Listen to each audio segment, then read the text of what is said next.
Hello అండి అందరికీ. So ఇవాళ ఈజీగా బగారా రైస్ ఎట్లా చేసుకోవాలో నేను చూపిస్తున్నాను. సో ఇలా ఫస్ట్ ఒక ప్యాన్ పెట్టుకొని ఒక అన్నం వండుకొని ఏదో ఒకటి పెట్టేసుకొని, సో నెక్స్ట్ మనం కొంచెం ఆయిల్ వేసుకొని వేడవనివ్వాలండి. నెక్స్ట్ బగారా ఆకులు అండ్ బగారా దినుసులు, మసాలా దినుసులు ఏవైతే ఉన్నాయో సో వాటిని వేసి, నెక్స్ట్ అవి సరిపోకపోతే ఎక్స్ట్రా కొన్ని లవంగాలు మరియు చూపిస్తున్న విధంగా జీరా వేసుకోండి. సో అవి అయిపోయాక ఒకసారి ఇలా తిప్పేసుకోండి. మీకు కావాలంటే ఇందులో ఉల్లిగడ్డ మరియు మిర్చి కూడా యాడ్ చేసుకోవచ్చు. సో నేనైతే యాడ్ చేయట్లేదు, మా చిన్నోళ్ళకు నేను కారం అవుతుందని. నెక్స్ట్ ఇలా కలర్ వచ్చాక ఇలా నేను 2 glasses of water 2 glasses of బియ్యం తీసుకుంటున్నానండి. సో నేను 4 గ్లాసెస్ వాటర్ పోసుకుంటాను. సో ఇలా చేస్తే ఏంటి అంటే మీకు టైం చాలా సేవ్ అవుతుంది. సో 2 గ్లాసెస్ అంటే 3 గ్లాసెస్ వాటర్ పోయాలండి. నేను ఈచ్ గ్లాస్ ఒక 1 గ్లాస్కి కొలతగా నేను 2 గ్లాసెస్ ఆఫ్ వాటర్ తీసుకుంటాను. సో 3, నెక్స్ట్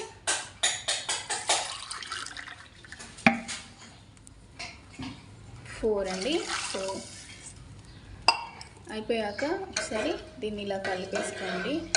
సో ఇది కొంచెం మరగాలి. నెక్స్ట్ ఇలా మసలుకి వచ్చాక కొంచెం సాల్ట్ వేసుకోవాలండి. సో సాల్ట్ ఏంటి అంటే కొందరు బగారా రైస్లో వేయరు, స్కిప్ చేస్తారు, కొంచెం వేసుకుంటారు. సో మీకు టేస్ట్కి తగ్గట్టుగా కొంచెం సాల్ట్ అండి. ఈ మసలేటప్పుడే మనం కొంచెం కొత్తిమీర యాడ్ చేసుకోవాలి. సో మీరు ఇందులో ఒకవేళ ఆనియన్ అండ్ మిర్చి వేసుకోవాలి అనుకుంటే మీరు ఫస్టే తాలింపులో వేసేసుకోవచ్చు. నేను ఎందుకు వేయలేదు అంటే మా చిన్నోళ్ళు ఉన్నారు, సో వాళ్ళు తినరు, వాళ్ళకి కారం అవుతుందని చెప్పి నేను ఇందులో మిర్చి స్కిప్ చేశాను. నెక్స్ట్ ఆనియన్ ఏంటి అంటే ఇది సమ్మర్ కాబట్టి పాడయ్యే ఛాన్సెస్ కొంచెం ఉంటాయి. కొంచెం ఒకవేళ మిగిలినా కూడా మార్నింగ్ తినేలా ఉండదు కాబట్టి నేను ఆనియన్ అనేది స్కిప్ చేశాను.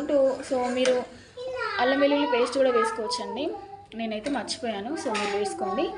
సో నెక్స్ట్ ఇది ఒక 2 పొంగులు వచ్చేదాకా మరిగించండి. ఇలా నేను ఆల్రెడీ ఒక 2 గ్లాసెస్ ఆఫ్ వాటర్ నానబెట్టుకొని ఉంచేసానండి. సో వాటిని యాడ్ చేస్తాను. ఇలా మసలేటప్పుడే మనం రైస్ అనేది యాడ్ చేసుకోవాలి. ఎందుకు అంటే రైస్ అంటే మసలేటప్పుడే వాటర్ మసలగానే వేసేటప్పుడు ఆ రైస్ అనేది కొంచెం స్టిక్గా ఉండకుండా కొంచెం మెతుకులు అంటే పిల్లలుగా అవుతుంది, బిర్యానీ లాగా అనిపిస్తుంది. సో ఇట్లా వేసేసుకోవాలండి. సో ఎప్పుడైతే వాటర్ మసులుతాయో ఒక 2 మినిట్స్ మరిగించాక వేసుకుంటే ఆ టేస్ట్ అనేది కొంచెం లిటిల్ బిట్ చేంజ్ అవ్వడానికి ఛాన్సెస్ ఉంటాయి. ఇలా రైస్ అంతా కూడా వేసేసాక మనం ఫ్లేమ్ అనేది హైలో పెట్టుకోవాలండి.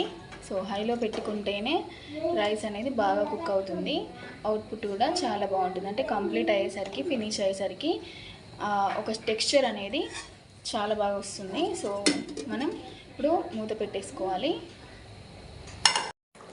సో చూడండి, మనం 2 మినిట్స్ మసాలా పెట్టుకున్న తర్వాత మసాలాక మనం రైస్ అనేది యాడ్ చేసి ఫ్లేమ్ అనేది పెంచుకుంటే ఇలా పర్ఫెక్ట్గా అంతటా కూడా ఈవెన్గా కుక్ అవుతుంది. సో మీరు కొంచెం ఎక్కువ క్వాంటిటీలో చేసేటప్పుడు కూడా ఇలాగే ప్రాసెస్ ఫాలో అవ్వండి. కాకపోతే మీరు ఆనియన్ అండ్ మిర్చి యాడ్ చేసుకోవచ్చు. సో యాడ్ చేయండి, చాలా బాగుంటుంది. అల్లం వెల్లుల్లి పేస్ట్ కూడా మీరు తాలింపులోనే వేసుకోవాలి. ఇది మాత్రం నాకు చాలా ఈజీగా అనిపిస్తుంది. సో ఈ ప్రాసెస్ మాత్రం నాకు చాలా ఈజీగా అనిపిస్తుందండి. చూడండి, వాటర్ అనేవి మనం చూస్తుండగానే కనబడకుండా పోతున్నాయి. సో అంటే అంత ఫాస్ట్గా కుక్ అవుతుంది. చూడండి, మన బాండీ అంతా కూడా సో ఈవెన్గా కుక్ అవ్వడం మనం చూడొచ్చు. సో అట్లా అయిపోయాక మనకు వాటర్ అన్నీ కూడా ఇనిగిపోయాక మనం ఫ్లేమ్ అనేది తక్కువ పెట్టుకోవాలి. అప్పటి వరకు కూడా మనం ఫ్లేమ్ అనేది తగ్గించుకోవాలి. చూడండి, మనకు అప్పటి వరకు తక్కువ పెట్టుకోవద్దు. ఎప్పుడైతే మనకు వాటర్ ఇనిగిపోతాయో సో అప్పుడే మనం ఫ్లేమ్ అనేది తక్కువ పెట్టుకోవాలి. సో ఇప్పుడు మనం ఫ్లేమ్ అనేది తగ్గించుకోవచ్చు. సో నేనైతే ఫ్లేమ్ అనేది తగ్గించుకుంటున్నానండి. సో నేను మూత పెట్టేస్తున్నాను. సో మనం మూత పెట్టే ముందు కొంచెం పైన ఇలా కొత్తిమీరను కనుక మనం కొంచెం చల్లుకుంటే అయిపోయేసరికి ఆ ఫ్లేవర్ అనేది కొంచెం స్ట్రాంగ్గా ఉంటుంది, బాగుంటుంది కూడా. సో మనం ఇప్పుడు క్లోజ్ చేసుకోవచ్చు. బగారా రైస్ అయిపోయిందండి. సో అవుట్పుట్ మీకు చూపించాలి కదా, సో చూపిస్తాను. సో చూపించబోయే ముందు ఇందులో తక్కువ ఇంగ్రీడియంట్స్ వాడాం కదా అని చెప్పి మీరు టేస్ట్ మాత్రం తక్కువ అంచనా వేయకండి. సో ఎందుకు అంటే కొందరు వంట తొందరగా చేయలేరు, లేదా వాళ్ళకి ఇష్టం ఉండదు, లేకపోతే టైం ఉండదు. సో అలాంటి వాళ్ళ కోసం ఇది మాత్రం చాలా బాగుంటుందండి. అలాంటి వాళ్ళకే కాదు, ఒకవేళ టేస్టీగా కావాలనుకున్నా కూడా సో మీరు ఇలా ట్రై చేసుకోవచ్చు. సో నాకు తెలిసి అయితే బగారా రైస్లో ఇంతకన్నా మించి ఇంగ్రీడియంట్స్ వాడరు, నేను చెప్పాను ఆల్రెడీ అన్నీ. సో మనం వేసుకుంటే గీ వేసుకోవచ్చు, అది సెకండ్ ఆప్షన్. ఓకేనా? సో మనం ఇప్పుడు రైస్ని చూద్దాం. సో ఇప్పుడు మనం అవుట్పుట్ చూసేద్దామండి. సో నేను ఇంకో ఆఫ్ చేయలేదు. సో ఎందుకంటే ఉడికింది లేనిది అంతా ఈవెన్గా ఒకేలాగా అయిందా లేదా అని చెక్ చేసుకుంటానండి నేను ఫస్ట్. సో చూడండి రైస్ ఎంత బాగా వచ్చిందో. నేను ఆయిల్ అనేది కొంచెం తగ్గించానండి, మా ఆయన ఆయిల్ అనేది తక్కువ పోయమన్నారు. సో నేను అందుకే ఆయిల్ ఎక్కువగా పోసుకోలేదు.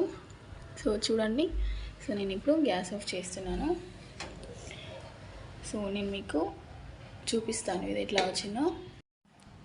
సో చూడండి, సో రైస్ చాలా బాగా వచ్చింది చూడండి. సో నేను కొంచెం మసాలాలు అనేవి తక్కువ వేసుకున్నాను. సో ఎక్కువ వేసినప్పుడు కూడా చేసి చూపిస్తానండి. కాకపోతే ఇప్పుడు మాత్రం మా పిల్లలకు కొంచెం ఘాటుగా అవ్వద్దని కొన్ని ఇంగ్రీడియంట్స్ తక్కువ చేసి వేసాను.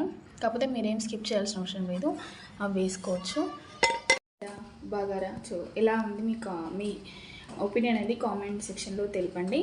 సో డెఫినెట్గా ట్రై చేయండి. ఒకవేళ నేను చూపించిన రెసిపీ అనేది మీకు నచ్చినట్టయితే ప్లీజ్ సబ్స్క్రైబ్.